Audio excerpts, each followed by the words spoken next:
العالمين. الحمد لله الذي بنعمته تتم الصالحات. الحمد لله غافر الذنب وقابل التوب شديد العقاب ذي الطول لا اله الا هو اليه المصير. واشهد ان لا اله الا الله وحده لا شريك له الملك الحق المبين. وأشهد أن سيدنا وعظيمنا وحبيبنا وشفيع ذنوبنا محمد رسول الله. اللهم صل وسلم وبارك على هذا النبي الكريم وعلى كل من اهتدى بهديه أو استنى بسنته إلى يوم الدين. أما بعد، عباد الله، أوصيكم ونفسي بتقوى الله عز وجل، وأذكركم ونفسي بقوله تعالى: والذين إذا فعلوا فاحشة أو ظلموا أنفسهم ذكروا الله فاستغفروا لذنوبهم ومن يغفر الذنوب إلا الله ولم يصروا على ما فعلوا وهم يعلمون. سورة آل عمران آية 135. وقوله تعالى: يا أيها الذين آمنوا توبوا إلى الله توبة نصوحا عسى ربكم أن يكفر عنكم سيئاتكم ويدخلكم جنات تجري من تحتها الأنهار يوم لا يخزي الله النبي والذين آمنوا معه نورهم يسعى بين أيديهم يقولون ربنا أكمل لنا نورنا واغفر لنا إنك على كل شيء قدير. سورة التحريم آية 8. فيا ترى ما هي التوبة وما هي شروطها ولماذا التوبة وما وقتها وماذا نستفيد من التوبة؟ Fidèles musulmans, chers frères en islam, rendons tous grâce à Allah subhanahu wa ta'ala, le Seigneur de l'univers, l'être des cieux et de la terre. Aujourd'hui, Inch'Allah, nous allons aborder un thème qui est très important dans la vie de croyants musulmans, de serviteurs d'Allah subhanahu wa ta'ala, qui est la repentance. Au cours du sermon dernier, l'imam a eu à nous interpeller, à nous enseigner, à nous entretenir sur les droits des parents sur les enfants. Après que notre grand imam nous a entretenu sur les droits des enfants sur les parents, qui veut dire, lorsque Allah subhanahu wa ta'ala fait de vous un père, une mère, ceci veut dire que vous avez des devoirs vis-à-vis de vos enfants. Comme les enfants aussi, à un moment donné, ont des devoirs vis-à-vis envers toi. Alors pour cela, fidèles musulmans, chacun de nous doit s'acquitter de ses droits, car Allah subhanahu wa ta'ala nous jugera et il nous demandera des comptes de tout ce que nous avons fait.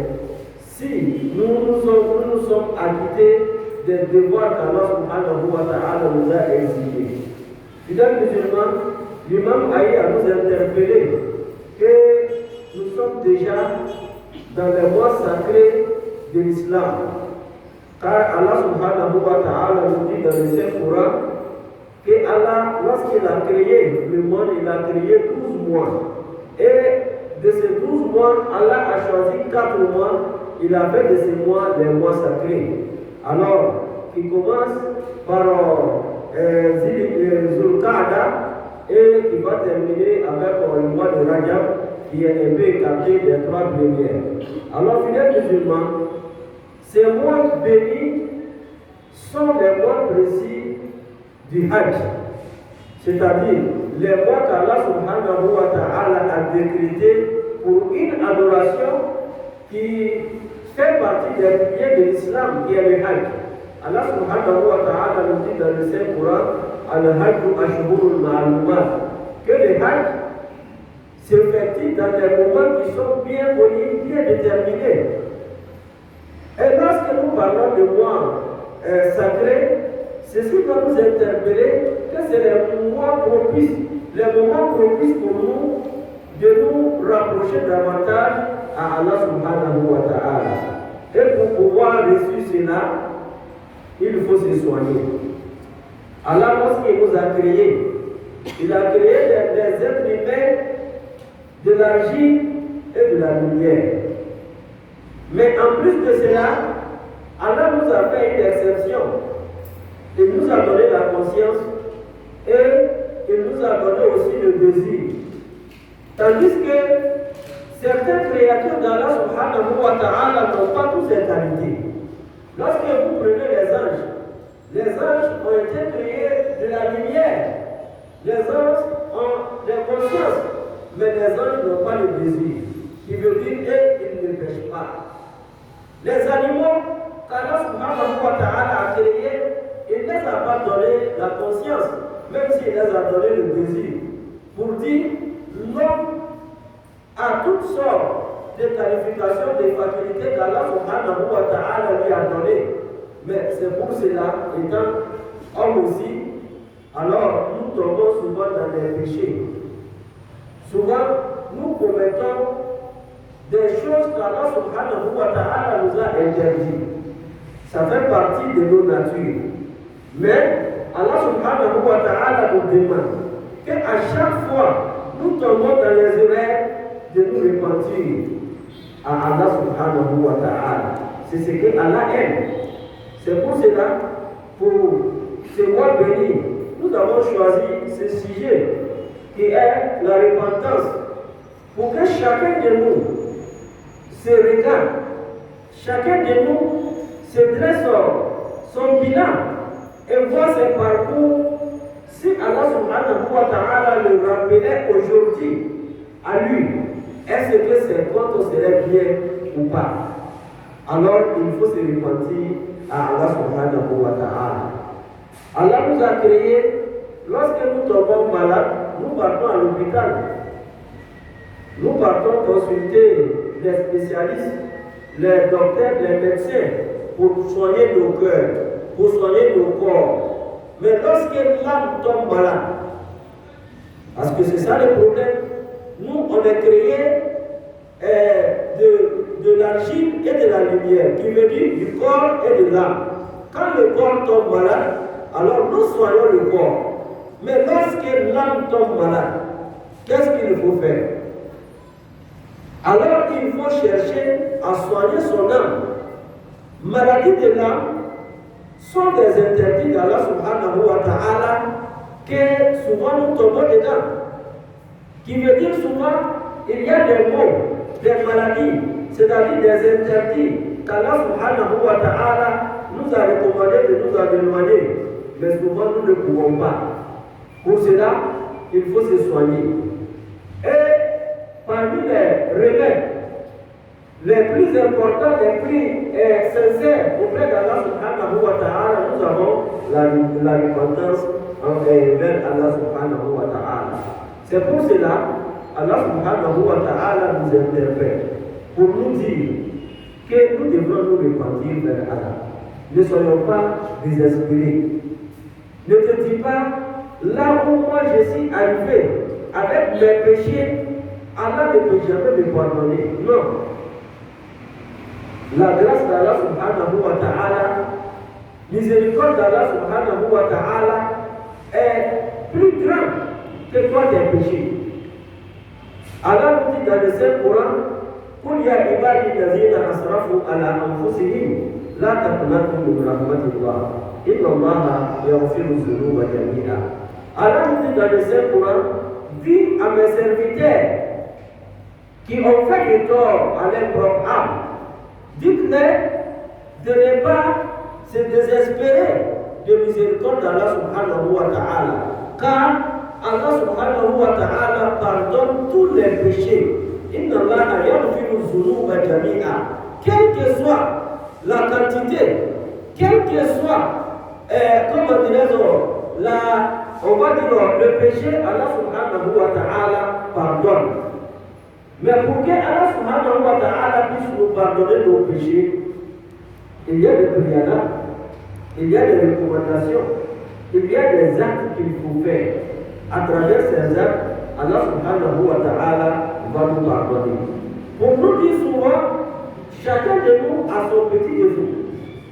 Nous avons des qualités et nous avons des défauts. Car nous faisons partie de ce groupe qu'Allah subhanahu wa ta'ala a qualifié en disant wa akharuna khalaqu amalan salihan wa ukhra sayyi'an asa rabbuhum an ya'fuwa anhum. Il dit certains parmi eux ont commis des bonnes actes et à côté de cela, ils ont commis des mauvais actes aussi. Alors, il peut se faire que Allah subhanahu wa ta'ala les pardonne. Nous avons des catégories, des hommes qui ne font même pas de péché. Et ils bénéficient d'une protection divine, qui sont les prophètes, les envoyés d'Allah subhanahu wa ta'ala, mais nous qui ne sommes pas dans ce groupe-là, qu'Allah subhanahu wa ta'ala a épargné le péché, qu'Allah subhanahu wa ta'ala les a pardonné tous leurs péchés, alors nous devrons nous repentir. Quand on parle de repentance, c'est nous que ça concerne. Alors, dans nous aussi, notre groupe, nous avons des catégories. Nous avons, un premier groupe, une catégorie de personnes qui sont vraiment des grands pécheurs. Et ils vivent dans le péché. Ils n'ont pas encore trouvé le chemin d'Allah subhanahu wa ta'ala. Alors, certains parmi eux vont te dire que moi, ça me fait 40 ans, ça me fait 50 ans. Je suis dans la désobéissance d'Allah subhanahu wa ta'ala. Alors pour moi, est-ce que Allah peut me pardonner? Il faut lui dire oui. Si tu te repentis à Allah subhanahu wa ta'ala sincèrement, Allah subhanahu wa ta'ala va te pardonner. Alors nous avons un deuxième groupe qui il fait beaucoup de bien, mais souvent il tombe dans les péchés. Alors, à elle, Muhammad sallallahu alayhi wa sallam est notre modèle. Car Muhammad sallallahu alayhi wa sallam dit qu'Allah subhanahu wa ta'ala a pardonné tous ses péchés. Chaque jour que Dieu fait, il demandait pardon d'Allah subhanahu wa ta'ala et il se repentait à Allah subhanahu wa ta'ala plus de 70 fois. Souvent dans d'autres hadiths, plus de 100 fois. Il me dit, Muhammad sallallahu alayhi wa sallam, il demandait toujours à Allah subhanahu wa ta'ala de lui pardonner ses péchés. Il se repentait toujours à Allah subhanahu wa ta'ala. Pour nous dire, c'est le chemin qui est là. Ne sois pas satisfait des actes que tu as posés. Alors il faut se dire toujours que j'ai besoin du pardon d'Allah subhanahu wa ta'ala. Lorsque vous lisez le Coran, vous allez trouver que le Coran est rempli avec des versets de ce genre, où le croyant musulman s'oriente vers Allah subhanahu wa ta'ala en demandant à Allah de lui pardonner ses péchés. Souvent nous disons Rabbana zalamna anfusana. Seigneur, nous avons fait de l'injustice à nos propres âmes. Nous nous sommes condamnés, nous avons commis des péchés, Seigneur. Seigneur, si tu ne nous pardonnes pas, si tu ne nous donnes pas ta miséricorde, nous serons parmi les perdants. Voyez-vous, à chaque fois, nous devrons demander le pardon d'Allah subhanahu wa ta'ala dans toutes les circonstances. Parce qu'on ne sait pas ce que nous avons fait. Alors, frères musulmans, pour se repentir à Allah subhanahu wa ta'ala, qu'est-ce qu'il faut faire? La première des choses, nous disons les conditions à ce que Allah subhanahu wa ta'ala accepte la repentance d'un serviteur. Première condition, c'est Anadamu al-Mafat. Avoir le regret des actes que tu as commis. C'est-à-dire, tu as commis des fautes, mais tu te retrouves seul devant Allah subhanahu wa ta'ala, tu te rappelles des fautes que tu as commis et alors tu regrettes sincèrement pour dire les fautes que j'ai commis, je les regrette. Si Dieu me donne l'occasion, je ne vais plus répéter, je ne vais plus refaire cela. Alors ça c'est la première condition. Lorsqu'on regrette nos faits, ceci veut dire qu'on ne va plus retourner à ses mauvaises choses, ne doit plus retourner à ses mauvaises actions, à ses péchés. Alors, fidèles musulmans, première condition du repentance, c'est le regret. Il faut avoir le regret des péchés que nous avons commis. Alors, deuxième, Aniya, Allah Yaouda ila Zambi, Fima Bakiya bin Umri. Formuler l'intention que tu ne vas plus refaire ce que tu as commis. Ça, c'est la deuxième condition. Sinon, à quoi sert de venir demander pardon à Allah subhanahu wa ta'ala, Allah te pardonne, tu retournes à leur reprendre les mêmes péchés et tu reviens t'arrêter devant Allah, demander le pardon d'Allah et tu retournes encore au péché. Ceci veut dire que toi, tu n'es pas sincère. La sincérité veut dire, lorsque vous vous engagez devant Allah subhanahu wa ta'ala, que vous ne revenez plus sur les péchés que vous avez commis, alors en ce moment, la porte est fermée. Vous ne revenez plus sur ces péchés-là. Alors, troisième condition, il faut demander le pardon d'Allah subhanahu wa ta'ala. Demande à Allah de te pardonner. Alors, si ces trois conditions sont réunies, nous disons que la repentance devient sincère. C'est ce que Allah subhanahu wa ta'ala nous recommande.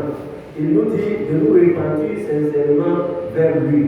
Et repentir vers Allah subhanahu wa ta'ala doit obéir à ces conditions.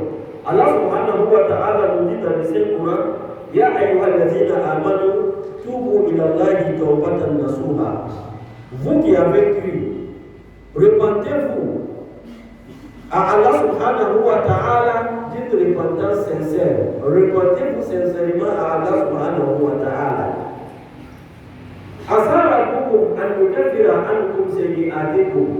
Il peut se faire qu'avec votre repentance, Allah subhanahu wa ta'ala vous pardonne vos péchés. Il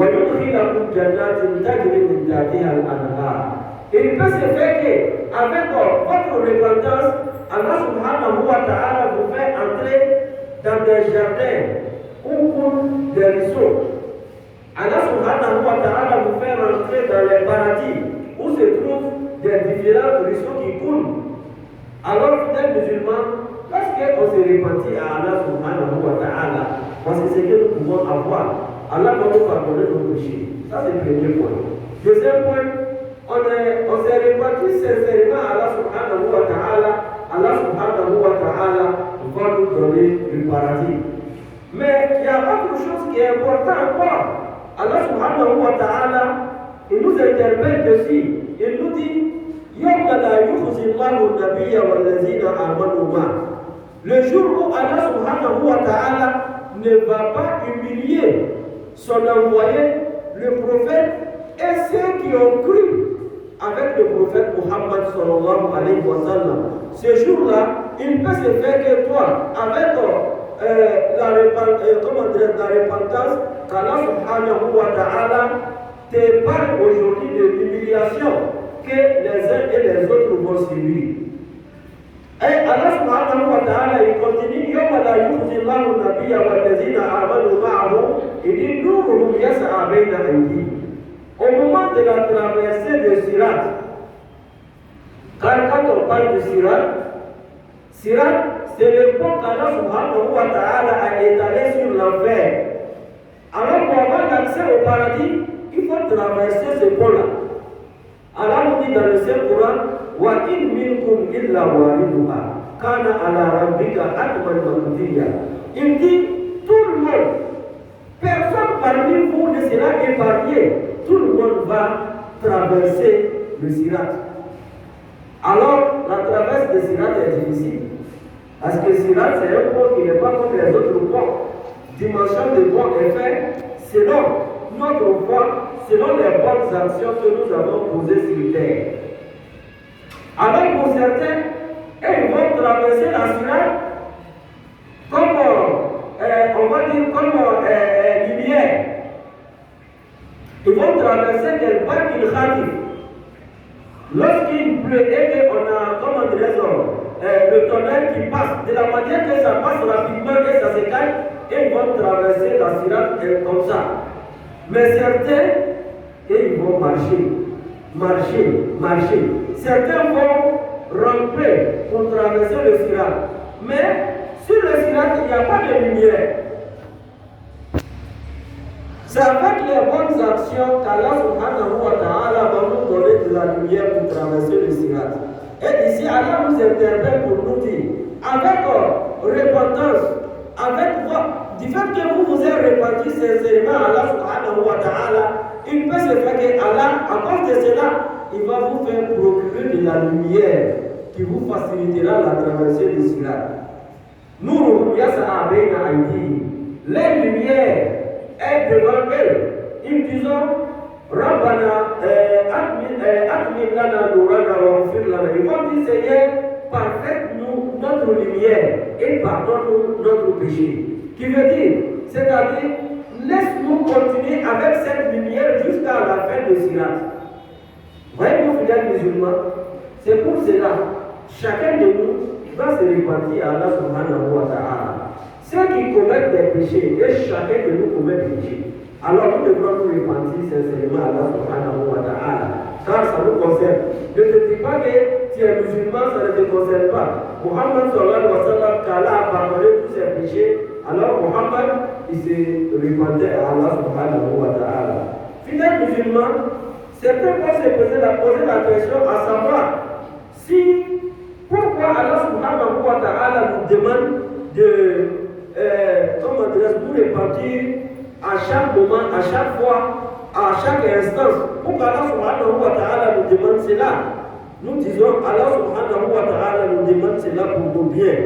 Car si nous nous repentons à Allah subhanahu wa ta'ala et qu'il pardonne nos péchés, ceci veut dire que nous avons répondu favorablement à une recommandation émanant de notre Seigneur Allah subhanahu wa ta'ala. Si nous nous repentons à Allah subhanahu wa ta'ala, ceci va nous épargner l'humiliation du jour de la résurrection. Car le jour de la résurrection, au moment du balance, certains vont venir avec beaucoup de bonnes actions. Mais du fait que les péchés n'ont pas été pardonnés, alors Allah subhanahu wa ta'ala va partager les bonnes actions qu'ils ont posées sur terre. Les mérites, il va partager pour combler les péchés qu'ils ont commis sur terre. Jusqu'à ce qu'ils vont se retrouver avec la balance.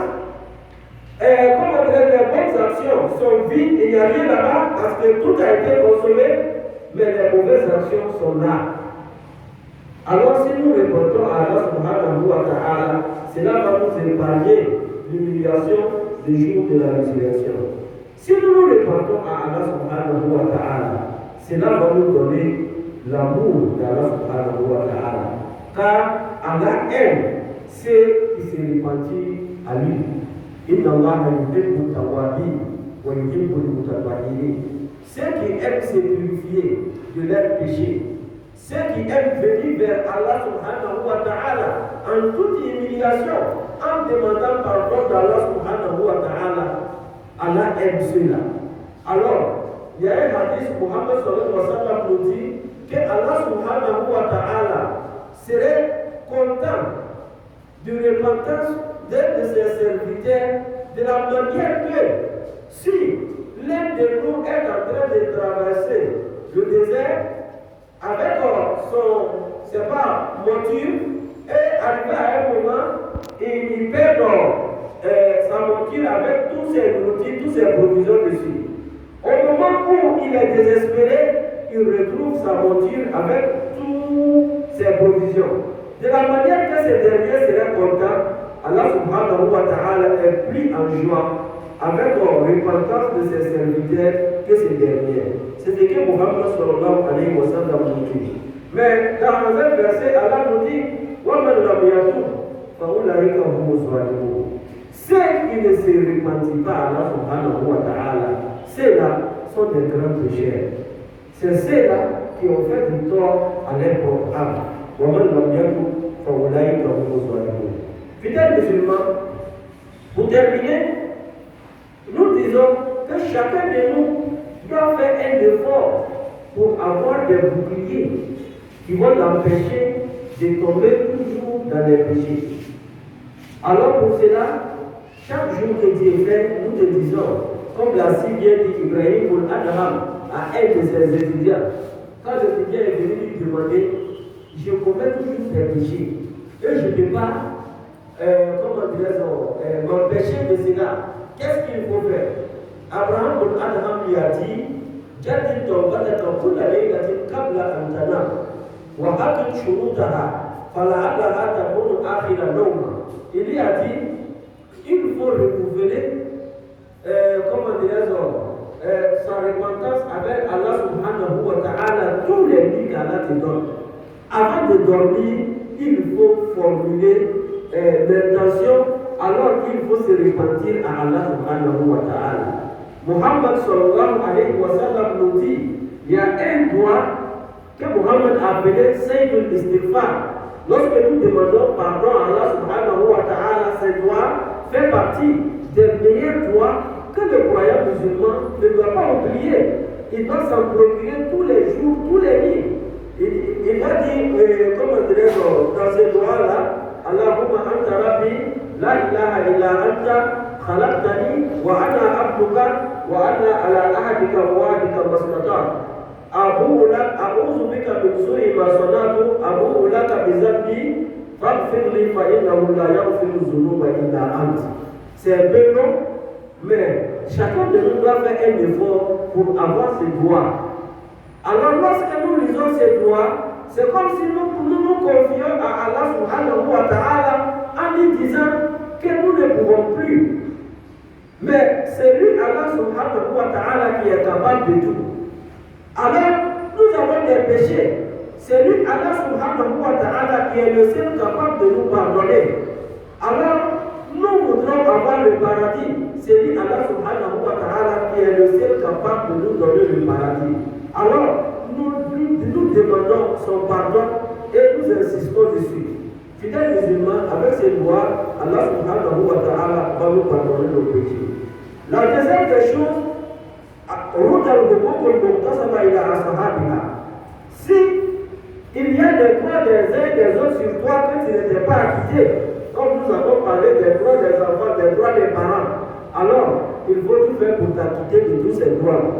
Alors la troisième chose, il faut demander toujours à Allah de te pardonner. La quatrième des choses, à chaque fois que tu te rappelles que tu as commis des péchés, alors il faut poser des bons actes après les péchés, car les bons actes effacent les péchés. Lorsque nous commettons les bons actes, alors ceci va effacer les péchés que nous avons commis devant Allah subhanahu wa ta'ala.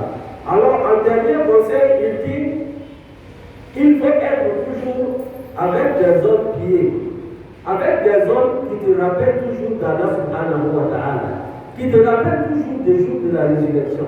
Il faut être avec ces hommes-là. Il ne faut pas choisir comme compagnon des hommes qui vont toujours vous rappeler de ces paroles. Des hommes qui vont toujours embellir la vie de l'ici-bas devant toi.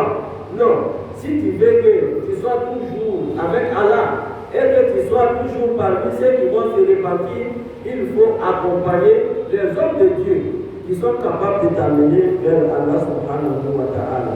Fidèles musulmans, tels sont les conseils que Ibrahim bin Adham a donné à son étudiant pour qu'il puisse avoir la demande d'Allah subhanahu wa ta'ala. Et nous demandons à Allah subhanahu wa ta'ala de pardonner nos péchés. Face à Allah subhanahu wa ta'ala que notre vie de l'au-delà soit meilleure que notre vie de l'ici-bas. Face à Allah subhanahu wa ta'ala, le jour que la mort va nous arriver, que tous nos péchés soient pardonnés.